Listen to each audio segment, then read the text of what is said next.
Julie, come on up here. You know, this is a sad day, but it brings back an incredible amount of good memories.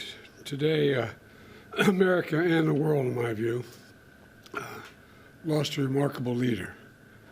He was a statesman and humanitarian. And Jill and I lost a dear friend. I've been hanging out with Jimmy Carter for over 50 years, it dawned on me. And I had countless conversations with him over those years. And I always would be proud to say that he used to kid me about it, that I was the first national figure to endorse him in 1976 when he ran for president.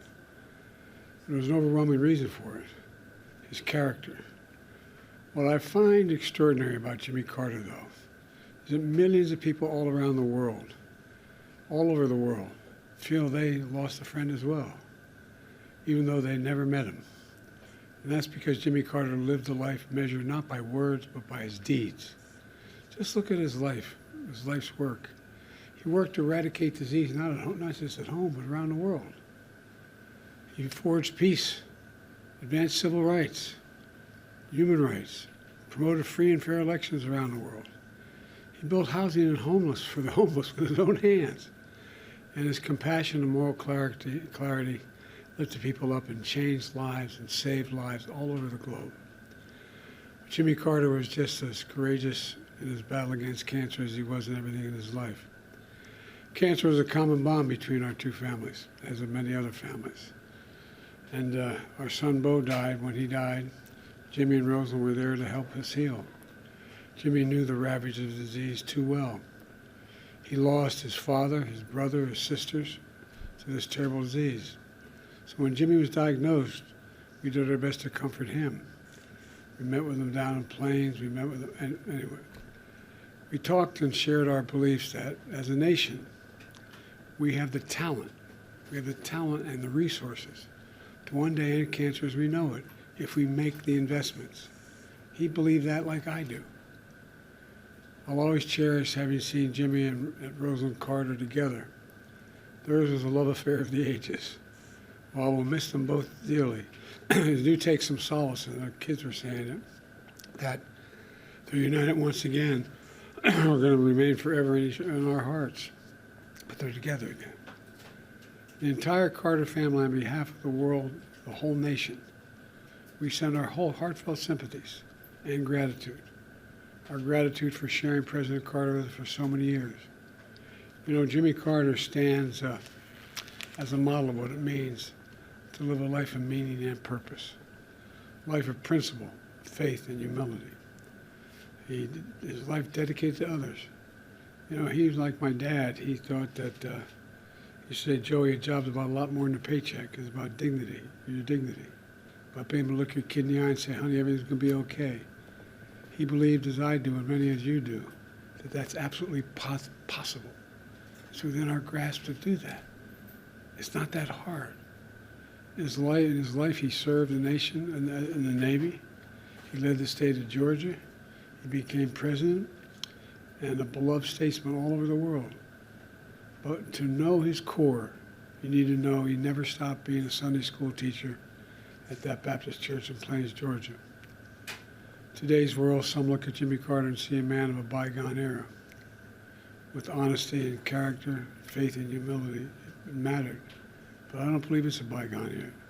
I see a man not only of our times, but for all times. Someone who embodied the most fundamental human values we can never let slip away. Although sometimes it seems like it is. We may never see his like again. We'd all do well to try to be a little more like Jimmy Carter. You know, my mom, you've heard me say this before, used to say, bravery lives in every heart, and someday it'll be summoned. Every time it was summoned, he stepped up. Every time, politically, personally, morally. And, you know, everything.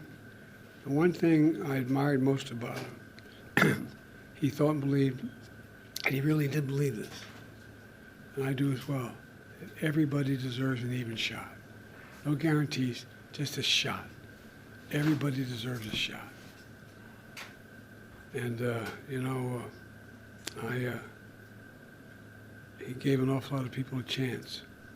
So, as I said, I was an admirer. I considered myself a friend. Kept in touch with him, and his son, I was going to tell you a story his son told me, but that'd be inappropriate. Maybe he'll tell you, but about I think he's happy. I think he's happy with Roseland. So. Mr. President, as you think about your post-presidency, is there anything about Jimmy Carter's time after leaving office that inspires you for the years ahead? Yeah, never give up hope. Never give up hope. I mean it from the bottom of my heart. So much negativism out there. I know you're tired of hearing me say it over the last 4 years. But folks, there's nothing beyond our capacity. Nothing beyond our capacity. If we do it together. And I mean it. I mean it. And he believed it. Sir, what is your fondest memory of Jimmy Carter? I have a number of them. I guess maybe my fondest memory of Jimmy Carter was when he grabbed me by the arm and said, I need you to help me in my campaign. And I said, I've only been around a couple years, Mr. Governor. He said, no, it'll make a difference. I said, I'm not sure it will. He said, no, it will.